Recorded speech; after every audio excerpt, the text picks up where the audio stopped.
Pokemon Pocket has announced officially that Shining Revelry, a new expansion, will be coming to the game on March 27th next week. It will contain over 110 new cards, as well as a new rarity shiny Pokemon.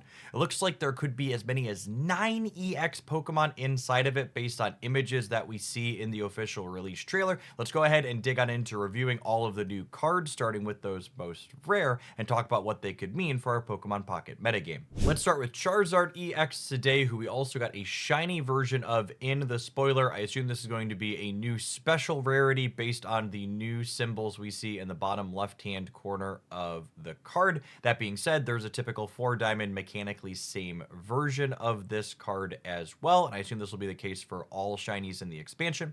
Our new Charizard has 180 HP and it has 2 attacks. Stoke for 1 energy lets you attach 3 fire energies to it from the energy zone, and then Steam Artillery takes a whopping 5 energy, but it hits for 150. The interesting and possibly bad dynamic of this card is that it essentially is going to need to be in your active spot for a turn before it can attack, unless you high roll a little bit with a Moltres on it, which we have seen paired with Charizard in the past. The Stoke attack is an interesting dynamic from a going first with first evolution advantage, at least. Typically, when you hit your stage 2s as soon as possible with first evolution advantage, you'll be attaching your second energy when you put your stage 2 out. This means you could Stoke up to 5 and be ready to start attacking for 150 every single turn on your 3rd turn, while also still giving you time to build up another attacker in the back. I'll be interested to see if this is powerful enough to line up into what things we have going on in the existing metagame, because let's say you hit this fully on curve, you attach your second energy, and you Stoke up to that Steam Artillery for the following turn. That means you're going to have to live a shot from an Arceus on the in-between. So if you can clean it out on your backswing, i.e. playing something like Giovanni or putting a Rocky helmet on this, so 150 is enough to clear an Arceus that has a cape on it, that might be reasonable enough to allow it to have staying power in the metagame. Our second EX that we also got a shiny version of in our spoiler video today is Lucario, 150 HP stage 1, whose Aura Sphere attack does 100 damage to their active and 30 to one of their benched for 3 energy.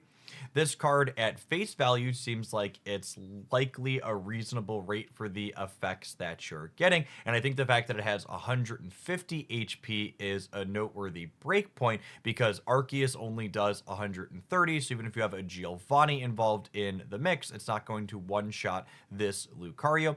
Another interesting dynamic with EX Pokemon that we already have regular baby versions of in the game is you can theoretically play both in the same deck. So a lot of these fighting shells have played baby Lucario as a way to add additional damage to their other fighting Pokemon. So there's a world where you're playing both the EX and the baby version to give yourself the flexibility to evolve into one or the other, depending on which is more advantageous for the current position that you're in on the board.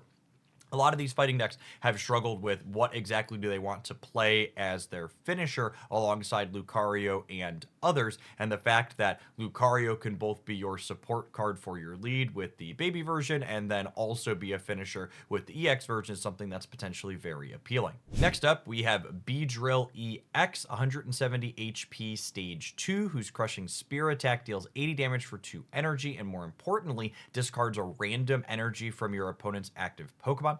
A really neat dynamic when you have first evolution with this is it can effectively stop your opponent's active from getting to a 3 energy attack before they have the opportunity to use it. This is a new dynamic being added to Pokemon Pocket. A lot of the other things that discard energies from your opponent's active in the past have been things like Baby Gyarados or EX Gyarados that take much slower to get ramped up. This means if your opponent leads on something like an Arceus, you can effectively stop it in its tracks before it ever gets going if you hit your stage 2 on time. I also think Beedrill EX is another one similar to Lucario that's going to benefit from the fact that there's already a baby Beedrill in the game that's pretty reasonable. In particular, baby Beedrill also rewards you for going first and has a really efficient 1 energy attack, so a way you can kind of make this style of deck more consistent is by playing a baby in addition to the 2 EX Beedrill, so you hit some type of stage 2 up front really consistently. Both these Beedrills having low energy attacks means that you'll have the opportunity to build up another attacker efficiently behind behind them with this high HP lead that starts putting out damage right away. Next up, we have Giratina EX finally coming to Pokemon Pocket. Is 150 HP EX basic, who has the Broken Space Bellow ability. Once during your turn, you may take a psychic energy from the energy zone and attach it to this Pokemon. If you use this ability, your turn ends. It has the Chaotic Impact attack that takes a whopping 4 energy with triple psychic that deals 130 to your opponent while also dealing 20 to itself. I feel like there's a lot to unpack with this card. Obviously, getting an additional energy every single turn is really potent, but you're going to be trading your attack for that turn to gain that energy. There's a lot of decks in Pokemon Pocket that lead on a stalling Pokemon to start, though, that they don't want to put energy on to be attacking with. Their Giratina is going to be very good behind that. One dynamic to think about with this card as well is that technically, this Giratina can be played in any deck in Pocket so long as you're willing to skip 3 of your attacks to let it get attacking. You can use its own ability to charge up the 3 Psychic that it needs and then put whatever energy from your energy zone on it as the 4th to get smashing. I think this will probably be one of the more interesting cards to build around in this new expansion. Try and figure out, does it simply go in Psychic decks or is it splashable in other places? How many attacks can you afford to give up while charging? This will be the big question mark that determines whether or not it's playable or just chaff. We have a new Pikachu EX coming, 120 HP basic, who has a Thunderbolt attack that deals 150 damage for 3 while discarding all energy from this Pokemon.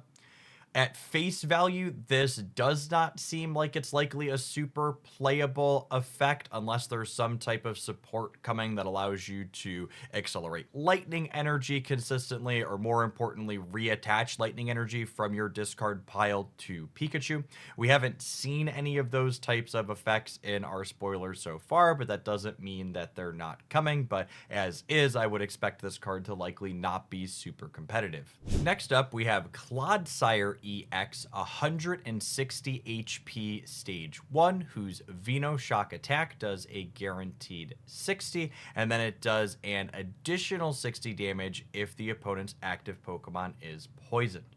Assuming the basic for this has a 1 energy attack that poisons your opponent, this could be somewhat serviceable. It has a lot of HP for a stage 1 at 160 that'll let it survive a decent number of attacks.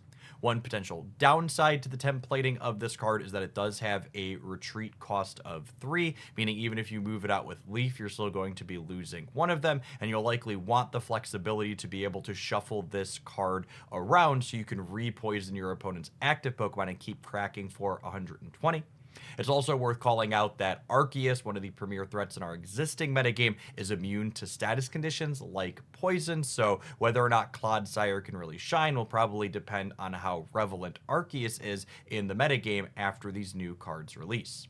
Next up is Wugtrio EX, a 140 HP stage 1, whose pop out throughout attack takes 3 water energy and is a slightly toned down version of Dragonite's attack. It cracks 3 Pokemon at random on your opponent's side for 50 damage. I would assume this attack's going to work the same as Dragonite since they're templated identically, meaning that it's possible for this to overshot something, meaning if your opponent has something on 10 HP, in theory, Wugtrio could select it 3 times and deal all 150 to just that. That being said, I would be surprised if this attack is not something reasonable overall, dealing 150 for 3 energy every single turn, albeit even a little bit inconsistently, seems incredibly potent. This is also an effect that's in the same colors as Misty and Manaphy, meaning you have clean ways to accelerate into the 3 energy that this needs for the turn. In particular, I like the idea of pairing this with Manaphy and Dawn so you can consistently start hitting with it on your second attack of the game, which can put an immense amount of pressure no matter what your opponent is doing on their board. We also know the basic for Wugtrio and Wiglet, a 60 HP Pokemon with a 1 water energy attack that cracks something at random on your opponent's board for 30 points of damage. Next up is Bibarel EX, 160 HP Stage 1, whose Carefree Press attack deals 100 damage and heals 30 from itself. Unless something changes in the metagame, I struggle to see a world where I would ever reach to play this card as opposed to just Arceus, who's not only a basic, but hits harder for less energy. Our last EX Pokemon spoiled today is Tinkaton, 170 HP Stage 2, whose 3 energy attack does a guaranteed 80 and flips a coin to deal 80 more.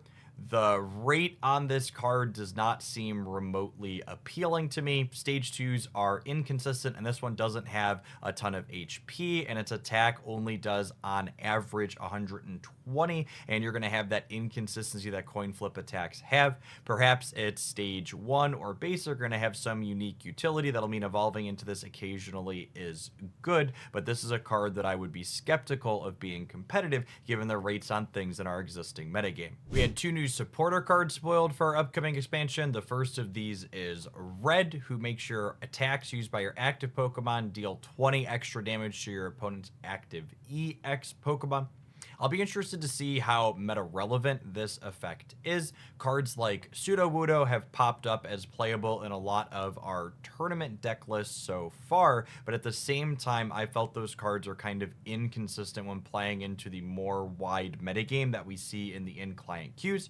Perhaps with rank mode coming alongside this card pack, that's going to change and it'll be more competitive decks overall, but I also wouldn't be surprised if things stay a little bit more casual depending on how rank is structured, meaning Red's probably going to be a kind of high variance supporter if you include it in your deck. I know is a very interesting and potentially scary effect to have coming to Pokemon Pocket. Each player shuffles the cards in their hand into their deck and then draws that many cards.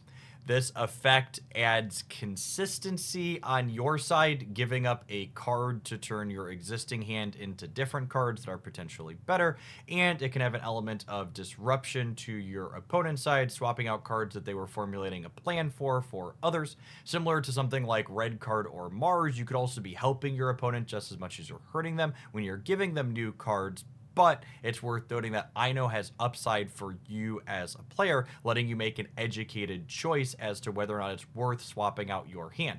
This could be the type of effect that we've been waiting for that makes Stage 2 Pokemon more consistent. Hitting something like that Beedrill that we looked at earlier on curve on the play feels like something that could be very potent. So I know in tandem with things like Pokemon communication could be those added bits that we need to hit those evolutions on time game after game.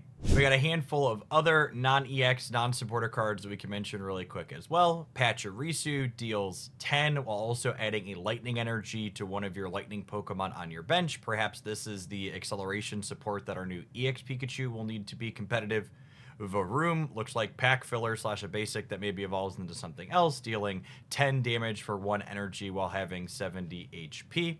Tatsuguri is a 70 HP basic that deals 20 for 1 and makes your active Dondozo, however we pronounce that, I'm sure comments are going to let me know, have no retreat cost.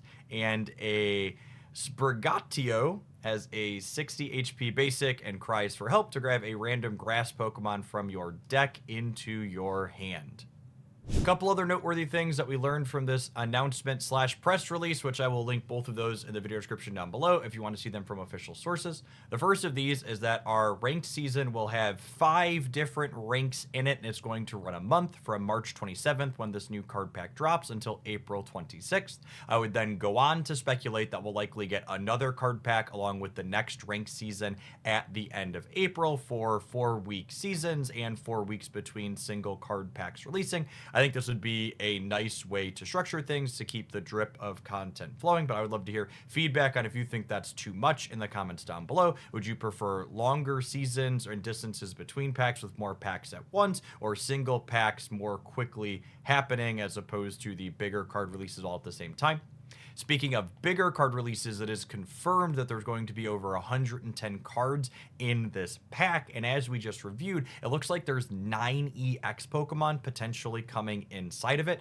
This makes collecting all of these cards likely both more expensive or take longer, which would be a downside to them having cards every 4 weeks if there's going to be more of them.